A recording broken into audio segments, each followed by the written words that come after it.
I'm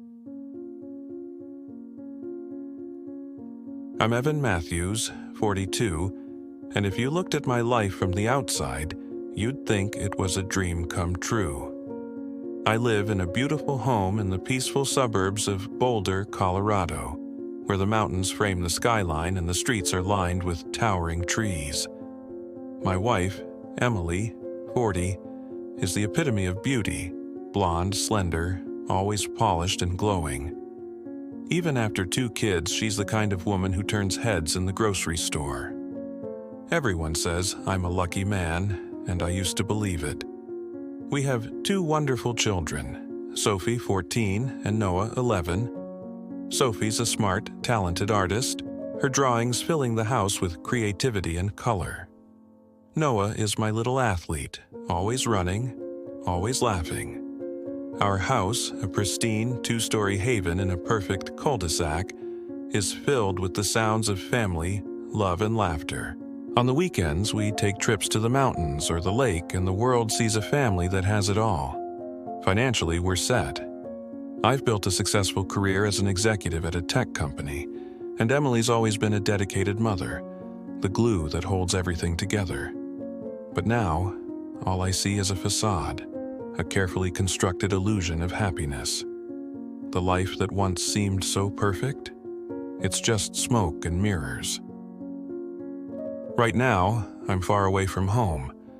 My family believes I'm on a work trip in Seattle, but that couldn't be further from the truth. I've been hiding out at a remote cabin near Flathead Lake, Montana for the past week. It's the kind of place that feels suspended in time, where the water is so still it mirrors the sky perfectly, creating an eerie sense of peace. The silence is almost overwhelming, as if the world itself is holding its breath. I found this cabin on a whim, no plan, no destination in mind. I just needed to run, to get as far away as possible. So I rented this place, using work as the perfect excuse to escape. The real reason I'm here, I can't bear to be near Emily anymore. Every time I look at her, every time she speaks or smiles, I feel the weight of what I discovered pressing down on my chest like a ton of bricks, suffocating me. It's been 7 days since my world was turned upside down. 7 days since I learned that the woman I've loved, trusted, and built my entire life with for 17 years betrayed me several years ago. And not just in some fleeting moment of weakness, but through a months-long affair with her ex, Ryan. The whole thing feels surreal, like a twisted nightmare I can't wake up from. I keep hoping I'll snap out of it, but the truth lingers like a dark cloud over everything. This peaceful lake, this remote cabin, none of it is enough to escape the storm brewing inside me. It all started at a neighborhood barbecue, the kind we had attended countless times before. Everyone was relaxed, drinks were flowing. Kids were running around the backyard. Emily, my wife, was mingling with the neighbors, looking as stunning as ever. She always had that effortless beauty, blonde waves cascading down her shoulders, an easy smile that could light up a room. I remember thinking, how lucky am I? But that night, everything changed. Her best friend, Sarah, had a few too many glasses of wine and made an offhand comment that completely altered my world. We were sitting around the fire pit, laughing about old times, when she said, "I'm just so glad you and Emily made it through that rough patch a few years ago. It was touch and go for a while, huh?" I stopped mid-laugh. My stomach tightened. Rough patch? What rough patch? I didn't recall anything like that. Our marriage, from my perspective, had been stable, happy even. Sure, we'd had some tough times, like losing our first child before Sophie was born, but there was nothing significant in the past few years, at least nothing I knew about. I played it off in the moment, not wanting to make Sarah feel uncomfortable. But my mind started racing. As the evening went on, Emily noticed I was quieter than usual. She asked if I was tired, and I lied, saying it had just been a long week at work. But inside, I was on edge. The rest of the night felt like I was watching my life through a filter. I watched Emily, every laugh, every word, trying to figure out if there was something she wasn't telling me. When we got home and the kids were asleep, I confronted her. My heart was pounding as I asked, "Emily, what did Sarah mean about a rough patch we went through? What was she talking about?" Her reaction was immediate. The color drained from her face and she blinked rapidly like she was trying to come up with something on the spot. "Oh, it was nothing," she said too quickly. "Just, when Noah was born, we had some stressful times, that's all." But I knew she was lying. I could feel it. There was something in the way she avoided eye contact, the way she shifted on her feet, that told me this wasn't just a casual misunderstanding. "Emily," I pressed, my voice low but firm. "This doesn't feel like nothing. What aren't you telling me?" She hesitated for too long. That pause was everything. My heart sank, my mouth dry. Her eyes darted to the side before she finally said, It was a hard time. I don't even remember what Sarah's talking about exactly." And she changed the topic. It wasn't enough.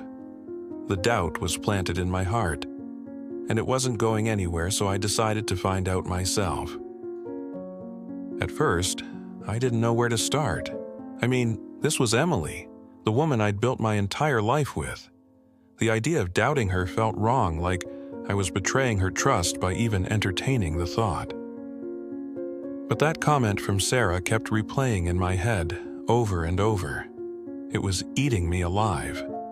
The more I thought about it, the more I felt like I was missing something, like a crucial part of my life had been hidden from me.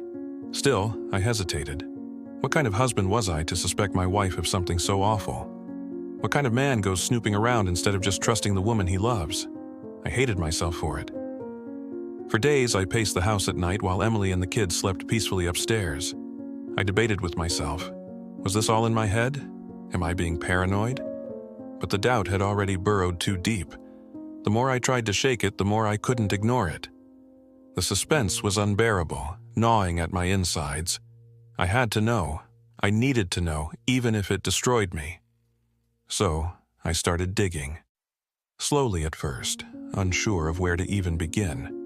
I searched our computer, our shared cloud accounts, hoping, praying I wouldn't find anything, and in the beginning there was nothing.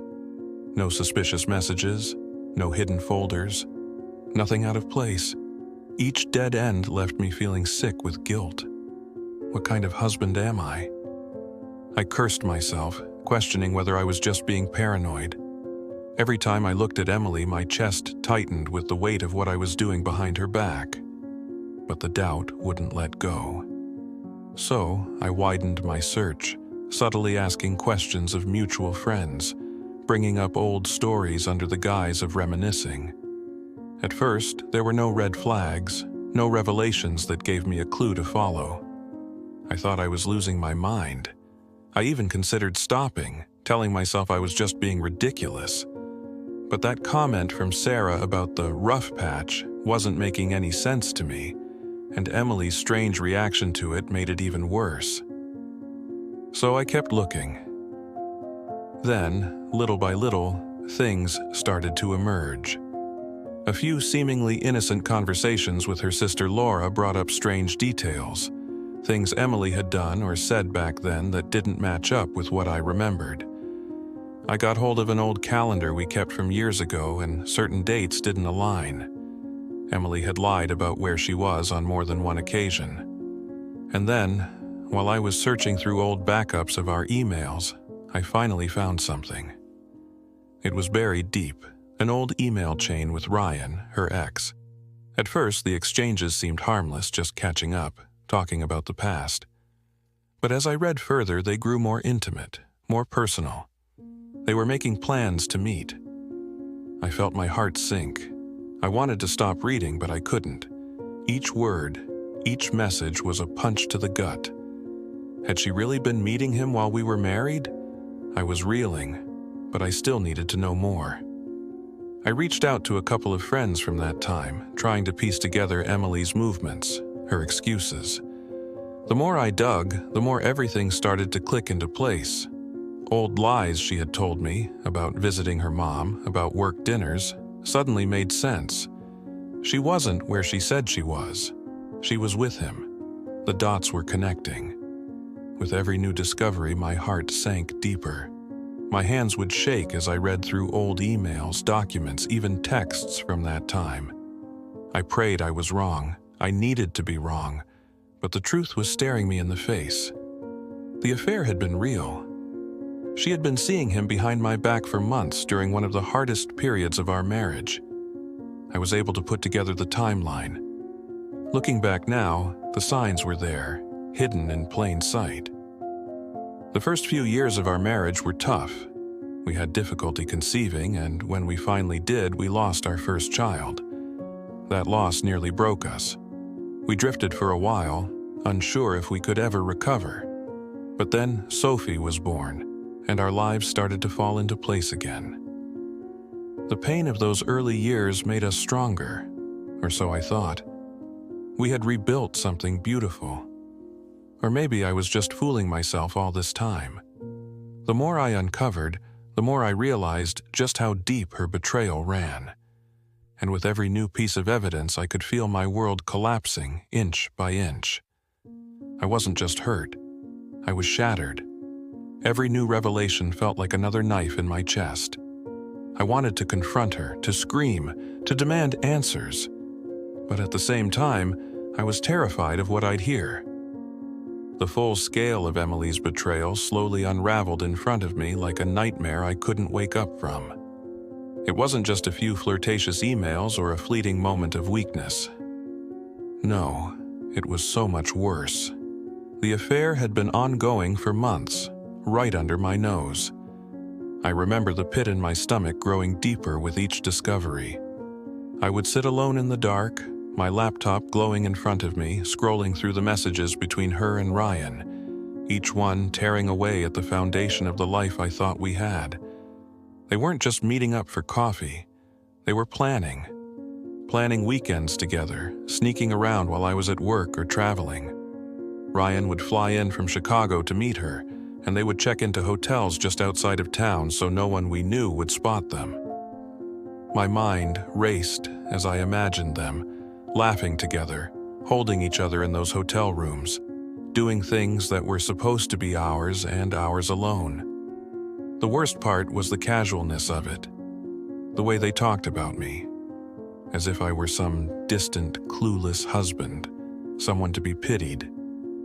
In one message, Ryan had written, "Does he even notice? It's like he's barely there." Emily had responded with a simple, "No, he's too wrapped up in work." It was like they had built this entire world behind my back, a world where I didn't exist, or if I did, I was just some obstacle standing between them. It wasn't just about the physical betrayal. It was the emotional intimacy that gutted me. She confided in him, about me, about our marriage, about how she had considered leaving me for him. That was the blow that knocked the wind out of me. She had thought about divorcing me. My Emily, the woman I had loved and supported through thick and thin, had been ready to walk away from our life, from our family, from me. I found an old draft of an email she had written to her lawyer, one she had never sent. It was her inquiry into filing for divorce. She was asking about custody of the kids, splitting assets, and how much she'd be entitled to. My hands shook as I read it, my eyes blurring with tears. She had come so close to leaving, so close to tearing our family apart. But then, out of nowhere, it stopped. The emails suddenly ended. No more meetups, no more plans to run away together. I couldn't understand it at first. Why had she suddenly cut him off? What had changed? After digging further, I found out why. It wasn't because of some realization or guilt. No, it was because things hadn't worked out with Ryan. He had gotten back together with an ex of his own, and the affair had fizzled out, leaving Emily standing on the edge of her own destruction with nowhere to go. That realization made me sick to my stomach. She hadn't stayed with me out of love or commitment, or because she wanted to fix our marriage. She had stayed because she had no other choice. Ryan had abandoned her, and she had crawled back into our life as if nothing had happened, as if we could just continue living in this false reality she had created. I couldn't breathe when the full picture came into focus. The affair hadn't been some fleeting mistake. It had been calculated, planned, executed over months of lies and deceit. And when it fell apart, she had come back to me, pretending to be the perfect wife, the perfect mother, while knowing full well what she had done. My life had been nothing more than an illusion. Every touch, every kiss, every laugh we had shared since then felt tainted. I looked at our home, our beautiful house with its perfectly manicured lawn, the place where we had raised our children, and suddenly it all felt fake. Like I was living in a dollhouse, a facade of a life that was never really mine to begin with. I was drowning in it, the lies, the betrayal, the sheer weight of the deception. My heart broke over and over again as I replayed the memories in my head, now knowing what she had been doing behind my back. And yet, despite it all, I still loved her. I still loved us, and that was the cruelest part of all. The moment I pieced it all together, I felt physically ill. I remember sitting at the kitchen table, the evidence spread out in front of me, my heart pounding in my chest.